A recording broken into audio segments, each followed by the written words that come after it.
Alright guys, so me and Jacob, we're going to get some corn. Welcome to the vlog. We are T-Rig TV, if you don't know, which I'm sure a lot of you know.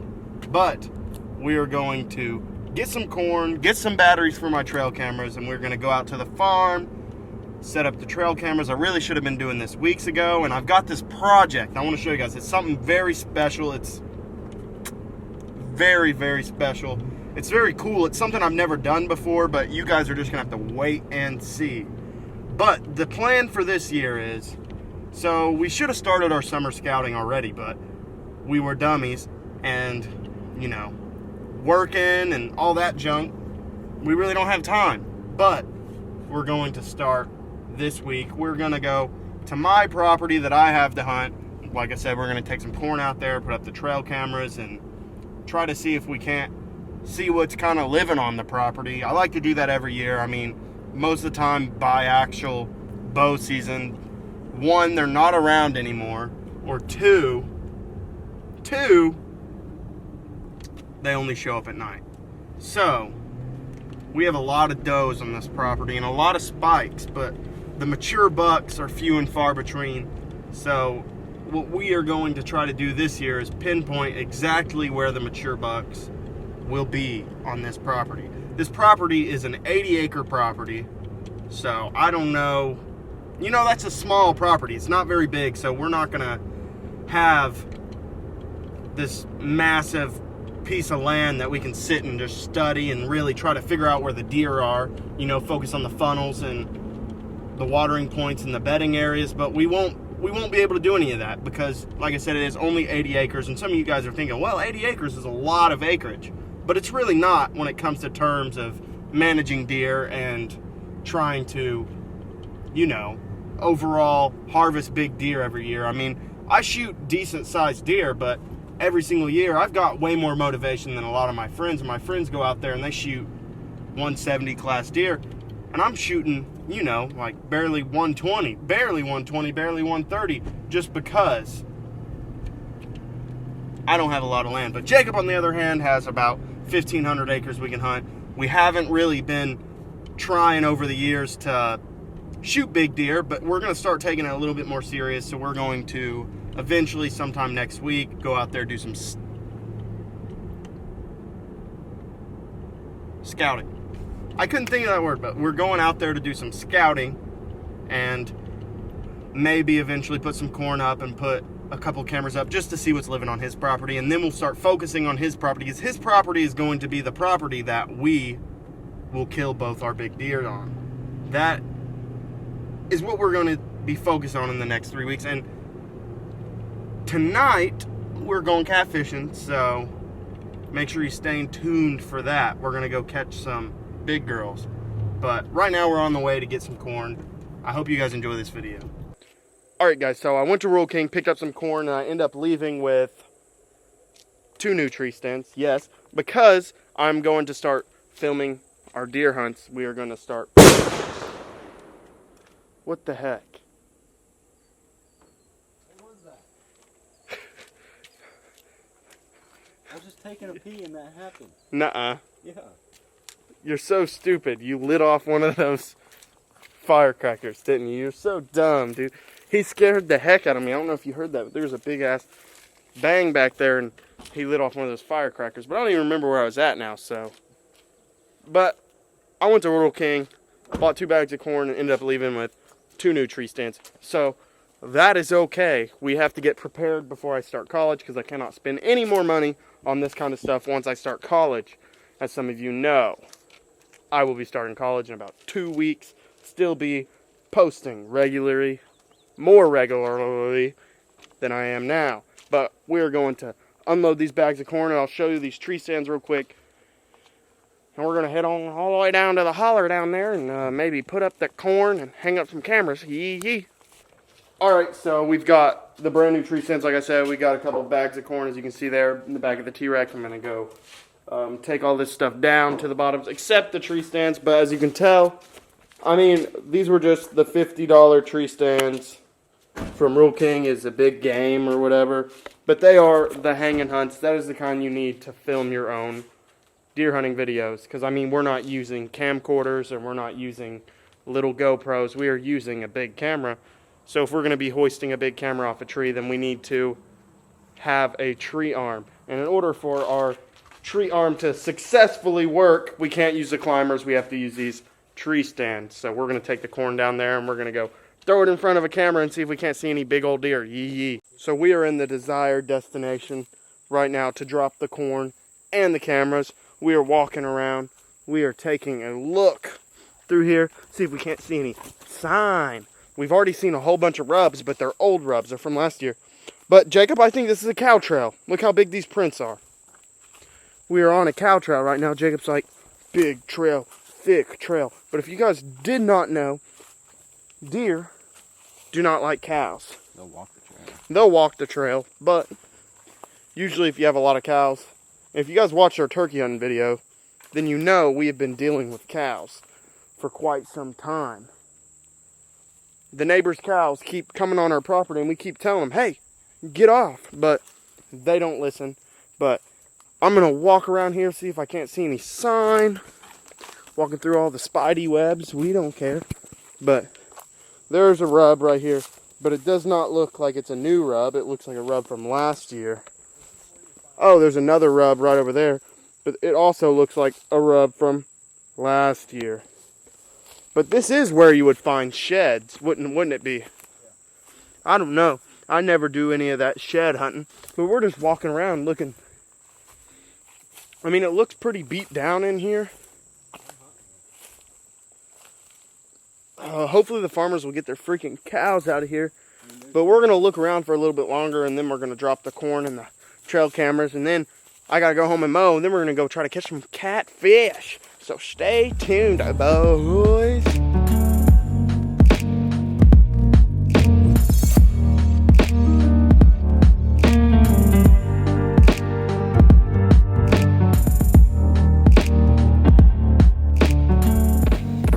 Alright, so we got the camera hooked up, we got the corn right there. We're getting ate up by mosquitoes. So we're going to hop on the T-Rex and we're going to drive all the way up the hill and then go do some fishing. Alright guys, so we are getting rigged up right now. The earlier part of this video you guys watched was actually from 3 days before this. I went on vacation with the family and just actually got back like 45 minutes ago, and I was like, well, I'm itching to catch some largemouth bass. So I'm getting strung up right now, and I'm going to tie on the, well, River to Sea black whopper plopper. But right now I'm going to see if I can't find scissors, knife, lighter, anything to cut that line. We should be good to go. Now, like I said, I've been going on vacation, so I am 100% ready to get out here and throw the big old whopper plopper.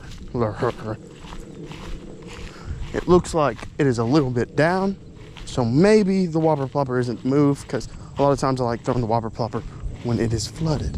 But we are going to be quiet, so don't scare away any of the largies. Just broke off the whopper flopper first cast, swear. Oh my gosh. Couldn't have gone any better. $18 lure in the middle of the pond.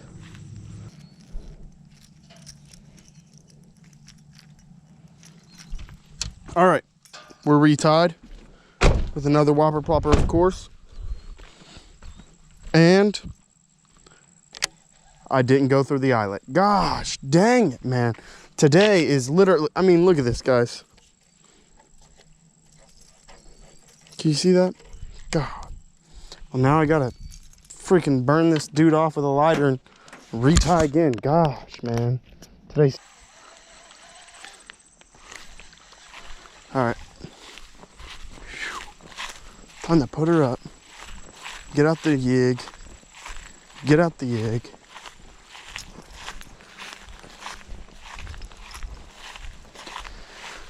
Put her up, get out the yig. Catch a big girl. I don't know, guys. About frustrated with it. Tell you that. Oh. Oh, wow. Freaking swimming the jig. It's a good one too, I think. Yeah, well, it's not a bad one.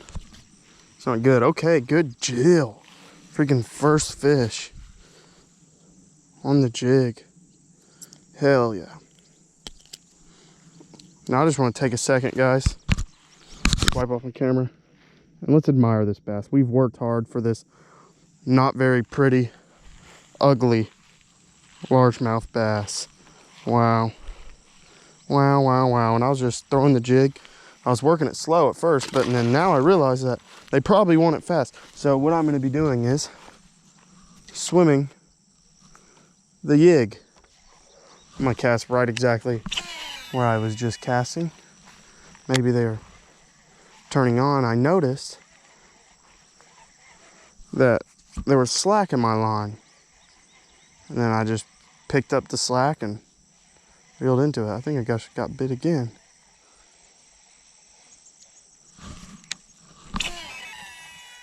Maybe we can get one swimming out there in the middle. Just got thumped. Thumped. Just got thumped again. Oh, yeah, baby. Things are picking up for T-Rig TV today. Oh. Oh, it's a stud. It's a stud. It's probably a 2.5. Good fish. Good fish. Good fish. Heck yeah. Man, I just came out here after vacation to freaking, you know, put him to the dirt. That's a solid fish, guys. He's not exactly, well, the conditions out here are sunny. You know, it's about 80 degrees, and oh my gosh, this fish is pretty. So, beep, beep, beep, beep, beep, beep, beep, beep, beep. Let's put him back. Oh my Lord. Hell yeah, dude. Things are gonna pick up on the jig. Oh my gosh, I'm on the phone with you. This is literally the third fish off this spot. Right when I decided, they just turned on. This is so crazy. Here, I gotta let you go, Bryson. I'll call you back in a second. All right, love you. I was literally just on the phone with my brother. And you guys have seen it, man. This is the third fish off this spot. Things are turning on, man. I was like, oh no, not gonna be able to make this a video. Shoot, I'm already inactive, and the only time I get to come out here, I can't. But another nice fish off the swimming the jig. That is crazy. My crawl doesn't even have pinchers on it. And, well, that's a myth, guys. If you ever start using the jig and don't want to waste any more crawls, just throw the jig without the crawl pinchers. That's what I say. Let's see if we can't get us another one. Because I know you guys are probably tired of seeing me do a lot of pond fishing. Some of you guys might like the pond fishing. Oh, baby. Oh, baby. We're really breaking in the SLX today. Whew. Another little chunker. Another little chunker. Another little chunker. Another little chunker. Yeet. Oh, I mean, look at this, guys. No freaking pinchers, nothing. Nothing. No pinchers, nothing. Look at that. Baby. Black and blue crawl. Freaking. Black and blue jig with the green pumpkin crawl. Nails him every time, guys. Oh my gosh. I mean, if you guys watch me and you're not out here doing what I'm doing and you wonder why you're not catching fish, you got to be doing something wrong, guys, because I catch fish. One more cast. One more cast. One more cast. One more cast. One more cast. Oh. Oh, yeah, baby. That is what the one more cast is all about. Heck yeah. Heck yeah. Well, I guess I better make one more cast. I got pot pie waking on me out of the house, but you know, guys, when you're catching them, you're catching them. And I haven't been catching them here lately. We tossed him back. We don't even talk about them fish anymore because, I'm sorry if I'm talking too fast, I'm really tired. But